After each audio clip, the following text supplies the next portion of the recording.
Hello everyone, welcome back to my channel, the Python Gurukul. Today we'll be talking about Python multithreading. To understand it better, we will be talking about process, thread, multithreading in Python, and then we'll see live examples.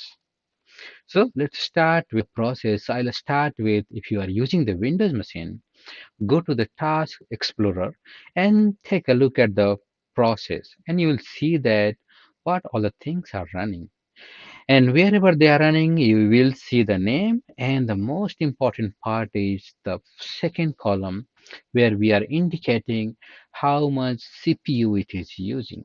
So this is with the respect of Python, any program.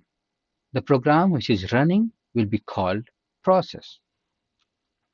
So whenever we are talking about the process, we need to have some mental model around some information because if we are controlling more than one processes, then we have to have this information handy so that we can operate on it. Similarly, we'll talk about threading. So thread is smallest unit of one of the processing or smallest unit of the code which is running at the time in processor or in operating system. So that thread is smallest unit of processing.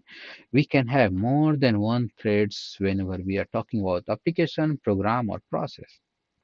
So we will see that how we'll be able to use these threads or run them concurrently. So again, if you want to control these threads, we should have handy this information. To store this information, we'll use some memory. So we can see that program is a process. Process could have multiple threads, and we need to store this information in the memory if we want to control this flow our own way. Let's see how these are related. So one process could have multiple threads, but for simplification, we are just having one thread. And the thread will have some memory information. So by this time, we would have realized that lots of, lots of information I need to understand, have handy to control this flow. But if we are using Python, if we are using multi-threading concept of Python, these things are simplified. So what Python says, Python simplifies running multiple threads concurrently. Or we can say that in one core CPU, we will be able to run multiple threads in a such a way that it will seems like we are running more than one threads concurrently because we know that many times threads will be waiting for either input output, so at the time when they are waiting we can schedule another thread and we continue to do the same, and this process is called multithreading. So to understand multithreading in Python, we'll be importing module threading. Once we have the threading module, we'll be able to use the threading module and create threads. So we are just calling thread method on threading, and we are giving the name of the function. So target is name of the function, which will be converted to thread. And then if the function required argument, we will be passing the arguments. So we need to create as many threads, as many processes we want to execute concurrently or program execute concurrently. Once we have the thread defined, we will be starting the thread. So we are just saying that let's start executing them. And then the last important thing of the threading is join. So join say that wait until the execution of T1 completed. So it is just saying that if we have 10 threads, let's wait for these threads to be completed. By after this, we will be taking a look at one of the simplest example of multi-threading. What we are doing, again, we are importing the threading module, and for our example, we have taken two different function, print cube, print square, and these function will be used as a target, and thread 1 and thread 2 will be created.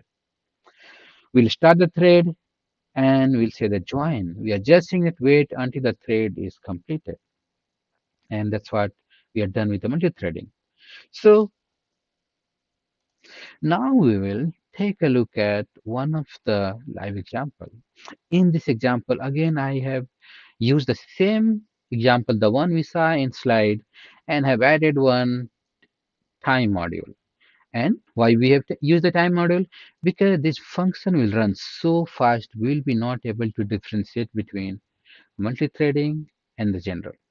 So what, or sequential. So what I have did, I have added the time module and just waiting or sleeping inside the function so that we are just saying that this particular function is taking 1 millisecond. Same thing I did for the square, and now we are just repeating the process. So before even doing anything, I will run this module in sequential order. So what we have did, we have all this data running the for loop. In the for loop, I'm just calling this cube. Cube will run, square will run for all this data. And then we are just printing the time, how much time it took. So let's go ahead to the command line and we'll bring the command line here and we'll say Python multithreading. So we saw that it started, it took 2 seconds. And now we'll go ahead once again. We will just uncomment this section and we'll go ahead and we'll comment the sequential section. So now this program is converted to multi-threading. We are creating the threads, starting the thread, joining the thread, and we are just printing the time. So let's save the program, go to the command line, and run the program once again. So this time we ran the same program and we were able to showcase that last when we run sequentially, it took 2 seconds of time. Same program we ran with the multi-threading and we were able to utilize our process better way and it took 1.18 seconds. With this example, I'm just showcasing that how easy it is using the multi-threading in Python. If you like my video, please share and subscribe. Thank you for watching.